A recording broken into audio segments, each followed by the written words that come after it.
Selamat pagi, siang, dan malam yang terhormat Bapak Dr. Dwi Prasetyo, Eskom, MSI, serta rekan-rekan sekalian. Saya adalah Bravo Jaka Buana dan pada kesempatan ini bersama dengan rekan-rekan saya, Denny Rismanto dan Yosep Kusuma Wibawa, kami akan mempresentasikan topik yang sangat relevan dalam dunia teknologi informasi, yaitu implementasi virtualisasi hardware. Dan selanjutnya akan dibacakan oleh Saudara Yosep Kusuma Wibawa. Silakan. Ya, terima kasih Bang Bravo. Ya, selamat pagi, siang atau malam semuanya. Baik, di sini saya akan mempresentasikan terlebih dahulu mengenai implementasi virtualisasi hardware. Mengapa kita mengambil topik tersebut? Ya, baik. Next ke pendahuluan. Ya, latar belakang masalah kenapa kita ambil topik ini yaitu saat ini di zaman sekarang ini kita memiliki atau menjumpai banyak sekali produk virtualisasi hardware atau mungkin eh, software atau vendor yang menggunakan teknologi virtualisasi hardware. Dan seperti yang kita tahu, teknologi cloud computing yang biasa kita kenal dengan berbagai macam layanan seperti Alibaba Cloud, Amazon atau AWS, kemudian GCP, dan juga teknologi private cloud lainnya seperti OpenStack itu memiliki teknologi virtualisasi hardware. Sehingga sangat penting sekali untuk memahami mengapa kita perlu belajar eh, teknologi virtualisasi hardware ini. Dan di makalah yang kita ambil ini, kita akan membahas apa itu virtualisasi hardware, kemudian manfaatnya yang kita dapat peroleh jika mengimplementasikan teknologi ini, dan juga nanti kita akan memberikan contoh penerapannya dan apa saja tantangan yang biasanya dihadapi seperti itu. Jadi tujuan dan manfaat penulisan makalah yang kami susun yaitu dari sisi tim penulis sendiri kita dapat memperoleh insight yang sangat luas terkait virtualisasi hardware ini, sehingga kita bisa memiliki wawasan yang luas begitu ya dengan research dan lain sebagainya, dan juga kita dapat melatih kemampuan menulis dengan sistematis. Dan yang kedua yaitu ada juga manfaat untuk pembaca yang bisa menjadikan makalah yang kita susun ini sebagai referensi dan juga evaluasi. Ya, baik, itu saja untuk pendahuluan. Dan selanjutnya eh, saya akan membahas terlebih dahulu mengenai pengertian virtualisasi. Jadi di sini kami mengambil dua kutipan. Yang pertama dari eh, situs Amazon, aws.amazon.com. Virtualisasi adalah proses yang memungkinkan komputer untuk berbagi sumber daya perangkat kerasnya dengan banyak lingkungan yang terpisah secara digital. Selain itu, kutipan yang kedua yang kita ambil itu dari Risdianto dan Purbo tahun 2021 yang menerangkan bahwa virtualisasi dapat didefinisikan sebagai suatu metodologi untuk membagi sumber daya fisik menjadi beberapa lingkungan eksekusi yang berbeda-beda, di mana sumber daya tersebut dapat berupa perangkat fisik, sistem operasi, memori, media penyimpanan, maupun jaringan. Dan ini adalah contoh bagan yang kami ambil dari sebuah artikel yang disusun oleh Morabito di tahun 2019 terkait dengan arsitektur teknologi virtualisasi. Di sini paling bawah yaitu hardware infrastructure yang mungkin bisa kita eh, analogikan dengan sebuah physical server. Kemudian di atas server tersebut terdapat operating system, dan baru di atas operating system itu baru kita gunakan teknologi virtualisasi atau yang biasa kita sebut dengan hypervisor. Dan nantinya setelah hypervisor itu kita dapat membuat virtual machine atau instance kalau dalam istilah OpenStack. Kurang lebih seperti itu mengenai pengertian virtualisasi. Jadi ini yang dicontohkan adalah virtualisasi khususnya ketika kita membuat virtual machine di dalam sebuah server ataupun komputer begitu. Ya, terima kasih. Selanjutnya silakan. Oke, baik. Saya izin untuk melanjutkan terkait dengan presentasi virtualisasi hardware.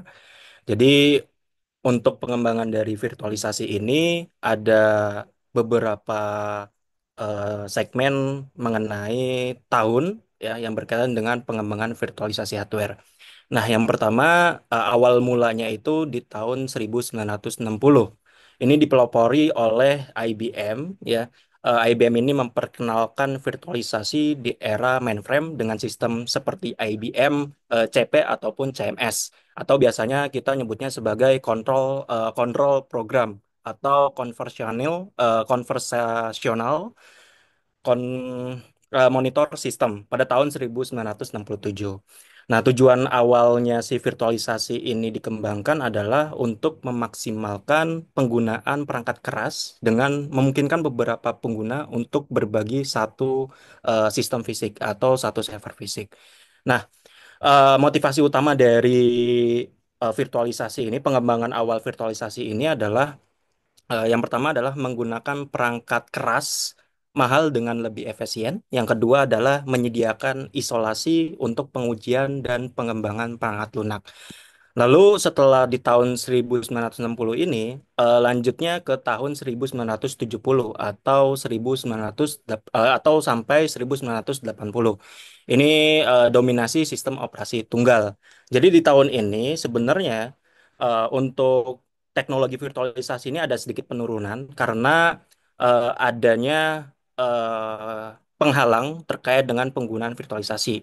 Jadi di tahun ini ada munculnya komputer pribadi atau PC dan juga sistem operasi tunggal seperti MS-DOS gitu ya. Kebutuhan akan virtualisasi menurun ya karena dua teknologi yang tadi. Nah, komputasi personal lebih fokus pada satu pengguna dengan satu tugas sehingga virtualisasi dianggap tidak relevan. Nah, perangkat keras yang lebih murah membuat pembagian sumber daya menjadi kurang penting. Makanya di tahun ini virtualisasi itu turun secara penggunaannya. Nah, lalu di tahun yang ketiga, di tahun 1990, ini mulai kebangkitan dari teknologi virtualisasi.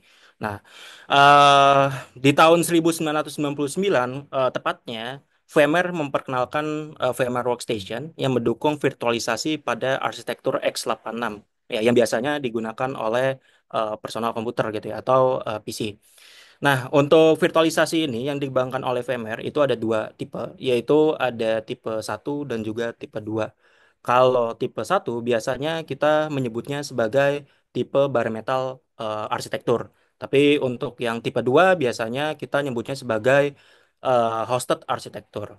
Nah, bedanya apa antara tipe satu dan tipe 2? Kalau misalkan tipe satu virtualisasi atau tipe bare metal arsitektur, hypervisor ini berjalan langsung di perangkat keras, ya. Atau biasanya kita langsung bilangnya bare metal. Jadi si hypervisornya kita install langsung di physical server. Nah, ini menawarkan performa yang lebih baik ya dibanding dengan tipe 2. Nah, kalau tipe 2 itu kondisinya dia hanya software biasa yang diinstal di atas GUI OS gitu ya. Atau intinya di situ ketika kita menggunakan tipe 2 virtualisasi atau hosted arsitektur, kita perlu ada OS induknya dulu di personal komputer atau PC gitu ya. Baru diinstal si hypervisornya.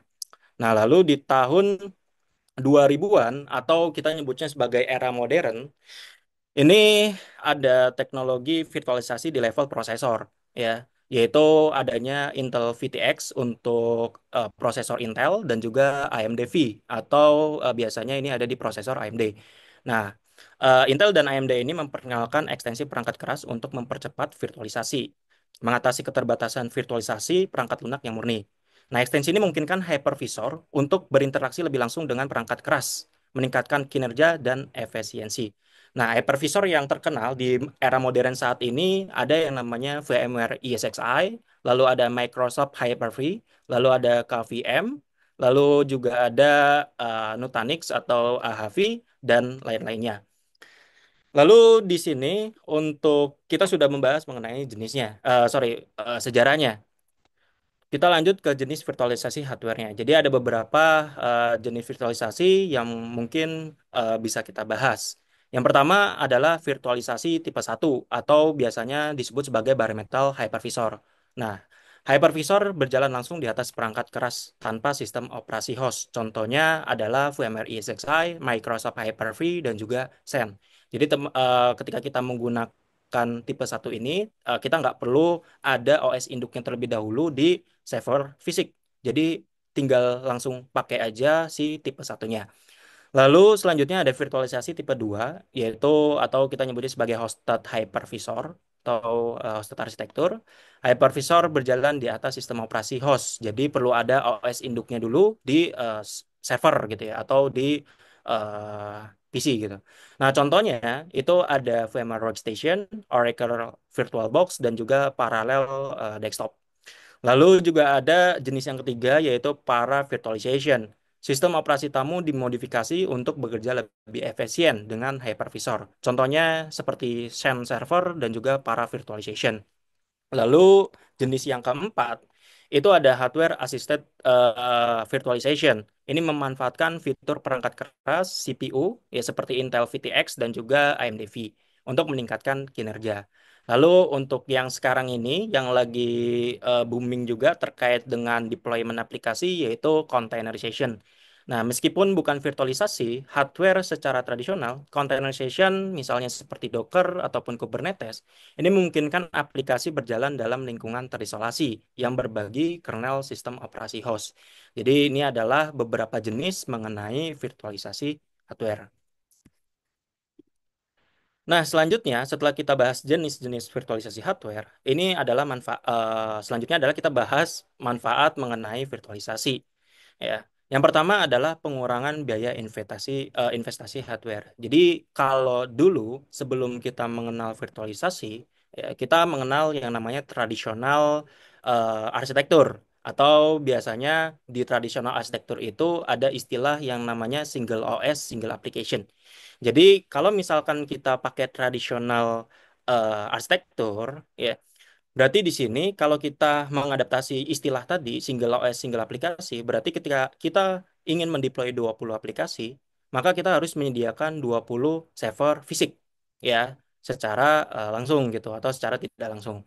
Nah, dengan kita menggunakan virtualisasi, kita tidak perlu untuk mengeluarkan biaya untuk membeli server fisik baru. Jadi cukup menggunakan server fisik yang sudah ada, kita memaksimalkan performa atau resource yang ada, dan kita langsung buat server di dalamnya.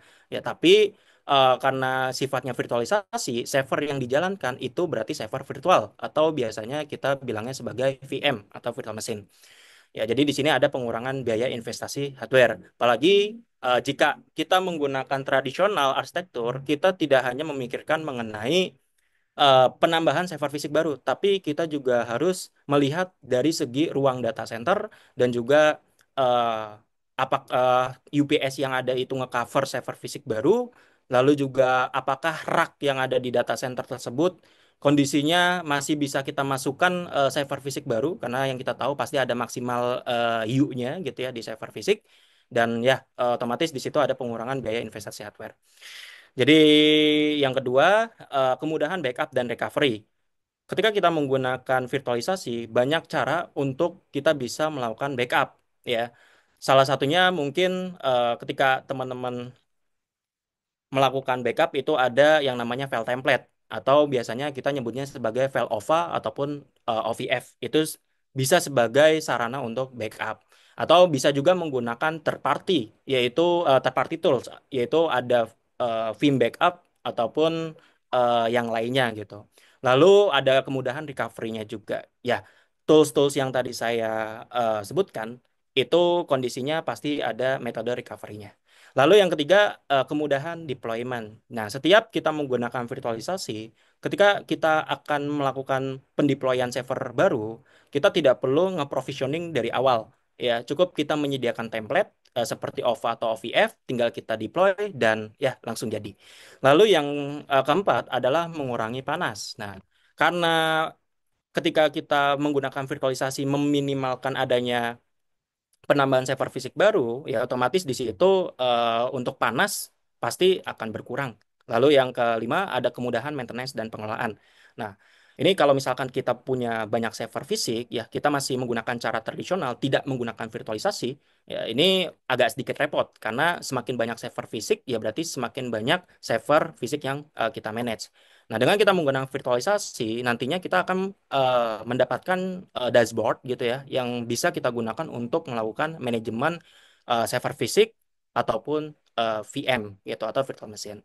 Nah, terus selanjutnya ada kemudahan replacement. Ini artinya kalau misalkan kita mau melakukan mungkin peremajaan komponen server fisik gitu ya seperti RAM ataupun CPU ataupun kita mau melakukan bersih-bersih debu gitu ya, bersih-bersih server fisik gitu ya. Nah, itu bisa kita dengan mudah gitu ya di server-server yang ada di dalam server fisik tersebut kita bisa pindahkan secara manual ataupun secara otomatis ya ke server-server yang lainnya. Ya, karena dengan kita menggunakan virtualisasi ini ada fitur yang namanya live migration ataupun hack availability ataupun juga fault tolerance. Nah, selanjutnya terakhir ada kemudahan implementasi data center dan juga data recovery atau DRC. Nah, ketika kita menggunakan virtualisasi ini, nantinya ada banyak sekali teknologi untuk mengimplementasikan DCDRC. Ya, salah satunya adalah VMware SRM atau VMware Site Recovery Manager. Jadi itulah kenapa virtualisasi saat ini banyak digunakan oleh perusahaan-perusahaan. Oke, itu terkait dengan presentasi saya. Mungkin bisa dilanjut oleh Bang Bravo. Silakan. Oke, terima kasih. Selanjutnya, hmm, Oh ya, ini saya kita kayaknya. kita akan membahas tentang tantangan dan kelemahan yang akan dihadapi dalam implementasi virtualisasi hardware. Meskipun virtualisasi menawarkan banyak manfaat, ada beberapa isu yang perlu diperhatikan. Oke. Yang pertama, overhead kinerja. Virtualisasi menambahkan lapisan hypervisor antara perangkat keras dan sistem operasi. Hal ini dapat menyebabkan peningkatan latensi dan penurunan performa, terutama jika sumber daya fisik terbatas. Yang kedua, kompleksitas manajemen. Mengelola lingkungan virtual memerlukan alat tambahan dan keahlian teknis yang cukup tinggi. Koordinasi antara PM dan pengelola penyimpanan menjadi lebih rumit dan dapat membebani tim IT. Yang ketiga adalah keamanan. Virtualisasi membawa risiko keamanan seperti kerentanan hypervisor. Jika hypervisor diserang, seluruh VM yang berjalan di atasnya bisa terekspos. Selain itu, serangan antar VM eh, juga menjadi perhatian serius. Yang keempat, eh, biaya implementasi awal infrastruktur virtualisasi memerlukan investasi yang signifikan, termasuk server fisik, perangkat lunak hypervisor, dan pelatihan staf IT. Ini bisa menjadi penghalang bagi organisasi kecil yang ingin mengadopsi teknologi ini. Untuk yang kelima, ketergantungan pada hypervisor. Lingkungan virtual sangat bergantung pada hypervisor. Jika hypervisor mengalami masalah atau kegagalan, semua VM yang berjalan di atasnya juga akan terpengaruh, yang dapat menyebabkan downtime yang signifikan. Yang keenam, kinerja suboptimal untuk aplikasi intensif. Beberapa aplikasi yang memerlukan sumber daya tinggi, seperti aplikasi database besar atau aplikasi analisis data, mungkin tidak berjalan dengan optimal dalam lingkungan virtual. Ini dapat mengakibatkan penurunan kinerja yang signifikan. Yang ketujuh, efisiensi energi yang berkurang. Meskipun virtualisasi dapat mengurangi jumlah server fisik yang diperlukan, pengoperasian beberapa VM pada satu server fisik dapat menyebabkan konsumsi energi yang lebih tinggi dibandingkan dengan menjalankan aplikasi secara langsung pada perangkat keras. Yang terakhir, kegagalan sistem bersama. Dalam lingkungan virtual, kegagalan pada satu sistem fisik dapat mempengaruhi semua VM yang berjalan di atasnya. Jika server fisik mengalami kerusakan, semua aplikasi yang berjalan di VM pada server tersebut akan terhenti yang dapat mengganggu operasi bisnis. Dengan memahami tantangan dan kelemahan ini, kita dapat lebih siap dalam mengelola dan mengatasi masalah yang mungkin muncul dalam lingkungan virtual. Oke, selanjutnya, kesimpulan. Di bagian kesimpulan, kami ingin merangkum poin-poin penting yang telah dibahas. Virtualisasi hardware adalah teknologi yang sangat berguna dalam meningkatkan efisiensi pengguna sumber daya komputer dengan kemampuan untuk membagi sumber daya fisik menjadi beberapa mesin virtual. Virtual virtualisasi tidak hanya mengurangi biaya investasi, tetapi juga memberikan fleksibilitas dalam pengelolaan sistem, operasi, dan aplikasi. Namun, penting untuk diingat bahwa virtualisasi juga memiliki tantangan dan kelemahan yang perlu dikelola dengan baik. Oleh karena itu, pemahaman yang mendalam tentang teknologi ini sangat penting agar implementasinya dapat dilakukan secara efektif dan efisien. Saran, kami ingin memberikan beberapa saran. Pertama, kami merekomendasikan agar perusahaan dan individu yang ingin mengimplementasikan virtualisasi hardware melakukan pelatihan dan peningkatan keterampilan bagi staf IT. Pengetahuan yang baik tentang teknologi virtualisasi akan membantu dalam pengelolaan dan pemeliharaan sistem yang lebih baik. Yang kedua, penting untuk memilih hypervisor yang tepat sesuai dengan kebutuhan spesifik organisasi. Setiap hypervisor memiliki kelebihan dan kekurangan masing-masing, sehingga pemilihan yang tepat akan berpengaruh pada kinerja dan efisiensi sistem. Lalu yang ketiga, lakukan monitoring dan pemeliharaan sistem secara rutin untuk mengurangi risiko yang terkait dengan virtualisasi. Ini akan membantu dalam mendeteksi dan mengatasi masalah sebelum menjadi lebih besar. Keempat, lakukan pengujian keamanan secara berkala pada lingkungan virtual untuk mengidentifikasi kerentanan dan menerapkan langkah-langkah mitigasi yang diperlukan. Dengan mengikuti saran-saran ini, diharapkan implementasi virtualisasi hardware dapat dilakukan dengan baik sehingga dapat memberikan manfaat maksimal bagi organisasi. Oke, di slide ini kami mencantumkan daftar pustaka yang digunakan dalam makalah kami, dalam presentasi kami. Terima kasih atas perhatian Bapak, eh, Bapak Dr. Dwi Prasetyo dan rekan-rekan sekalian. Kami berharap presentasi ini dapat memberikan wawasan yang lebih dalam mengenai implementasi virtualisasi hardware. Dan jika ada pertanyaan atau diskusi lebih lanjut, kami akan dengan senang hati menjawabnya.